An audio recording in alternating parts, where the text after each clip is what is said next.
안녕하세요. 명예처방전 구독자 여러분, 저는 세브란스 병원 소화기내과 김도영입니다. 오늘은 소화정신과 특집 3편 중 마지막 편입니다. 틱 장애에 대해서 알아볼 텐데요. 소화 질환을 공부하면 공부할수록 건강에 감사함을 느끼게 되고 소화 질환에 대해서 많은 이해를 하게 되는 것 같습니다. 오늘도 틱 장애에 대해서 도움 말씀 주실 세브란스 병원 소화정신과 이정환 교수님 모셨습니다. 안녕하세요, 교수님. 네, 안녕하세요. 네. 자, 오늘 틱 장애. 솔직히 말씀드리면 저도 어릴 때 틱이 좀 있었습니다. 그래서 틱 장애에 대해서 개인적으로 관심이 많은데요. 이 틱 장애 원인이 규명된 게 있나요?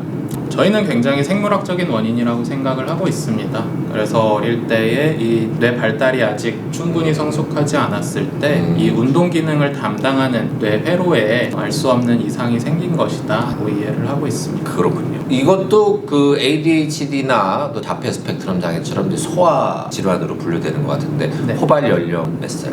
보통은 이제 학령기 전에, 네. 초등학교 들어가기 전에 우리나라 나이로 5살에서 7살 정도에 굉장히 많이 나타납니다. 네, 대부분은 이제 일과성 틱 장애라고 해가지고 네. 대략 1년 이내에 있었다가 없어지는 경우들이 대부분이죠.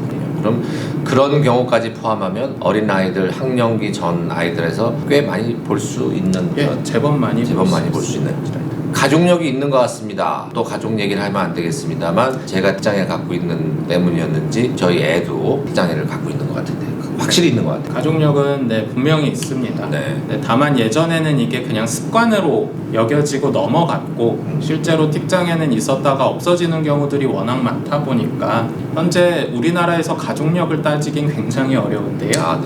네. 확실히 이 가족력이 있는 건 맞습니다. 그렇군요. 1편, 2편에서 정보 알려주셨던 그 ADHD나 이런 질환하고 또 강박장애 이런 거하고 이 틱장애가 관련이 좀 있다고 하던데 꼭 연결이 되어 있지는 그렇지 않습니다. 않나요? 그러니까 틱장애가 있는 아이들 중에서는 네. ADHD나 강박장애의 동반율이 네. 좀 더 높은 거는 사실입니다. 근데 틱이 있다고 해서 그런 요소들이 함께 연결이 되어서 같이 있다라고 모든 경우에 말을 할 수는 없습니다. 와, 말씀 중요한 말씀 해주셨는데 틱이 있다고 해서 ADHD가 같이 있다든지 또 강박증이 반드시 있다고 이렇게 오해하시면 안 됩니다. 맞습니다. 네.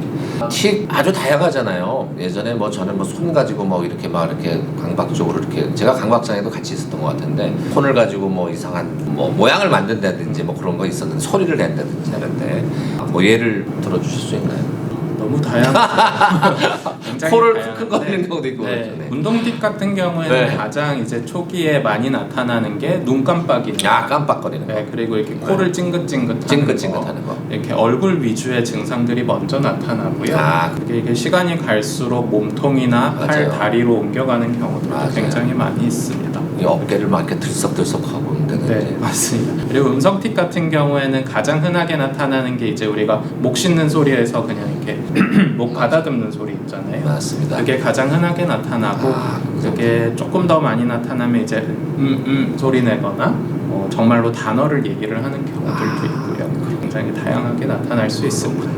갑자기 또 질문 하나 드리고 싶은데 일부러 없는 트림을 만들어서 하는 것도 틱 증상이 하나 그런 경우 있을 수 있습니다. 정말 트름같이 나오는 틱도 분명히 있습니다. 있군요. 아니 몸통을 이렇게 구부린 다음에 일부러 공기를 집어넣는 거예요. 그 다음에 트림을 이렇게 하는 그런 틱 보신 적 있나요? 트름하는 양상의 틱들은 본 적이 있고 그렇군요. 네, 그게 좀 강박적인 요소와 결합이 되어 있으면 뭔가 그런 하고 싶은 느낌 때문에 더 하게 되는 경우도 생길 수는 있습니다. 상담을 한번 받아보도록 하겠습니다.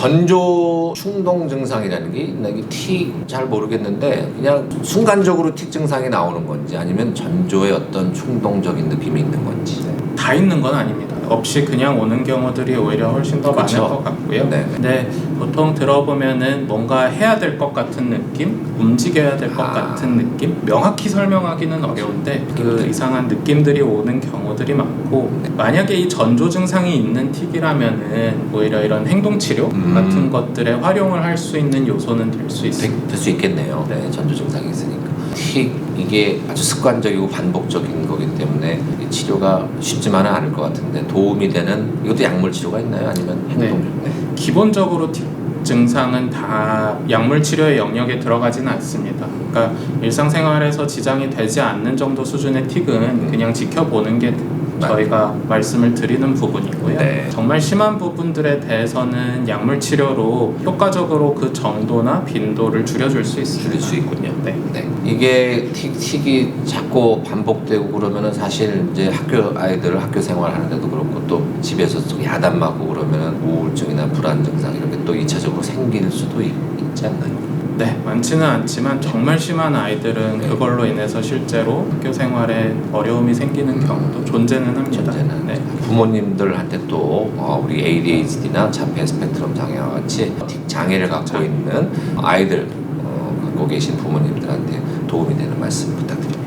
아무래도 이 틱 장애가 뭔가 심리적인 것 때문에 생긴 것이다, 이런 얘기들이 워낙 많다 보니까 그것 때문에 부담을 가지시는 부모님이 굉장히 많습니다. 맞아요. 네. 심지어 아니 그 어릴 때 그렇게 사랑을 많이 줬는데 애가 왜 저 모양인가 이렇게 맞습니다. 생각할 수도 있는 거예요. 네, 오히려 내가 뭘 잘못했지를 맞아요. 다시 한번 찾아보시는 부모님들도 많으신데, 기본적으로 틱은 생물학적인 문제고요. 그게 뭐 일시적인 스트레스나 이런 것들로 잠시 악화됐다거나 완화될 수는 있지만 그게 어떤 양육 과정이나 다른 문제에 의해서 틱이 생긴 것이 아니기 때문에 좀 편안하게 마음을 잡수셨으면 좋겠고, 또 하나는 틱 장애 중에서 가장 심한 형태를 그래도 뚜렛 증후군이라고 부를 수 있는데, 네. 뚜렛 증후군조차도 70%에서 80% 정도는 만 13세, 14세를 넘어가면서 점점 더 완화되는 추세를 그립니다. 아, 그렇군요. 그러니까 일시적으로 심해지는 경우들이 있다 하더라도 이게 나을 수 있다는 믿음을 가지고 좀 더 기다려 보시는 마음가짐을 가지시면 더 좋을 것 같습니다. 네.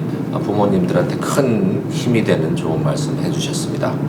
네, 오늘도 틱 장애에 대해서 소중한 정보 공유해 주신 이정환 교수님 도움 말씀 자세한 설명 감사드립니다. 다음 편부터는 다시 간 질환으로 돌아가 보도록 하겠습니다.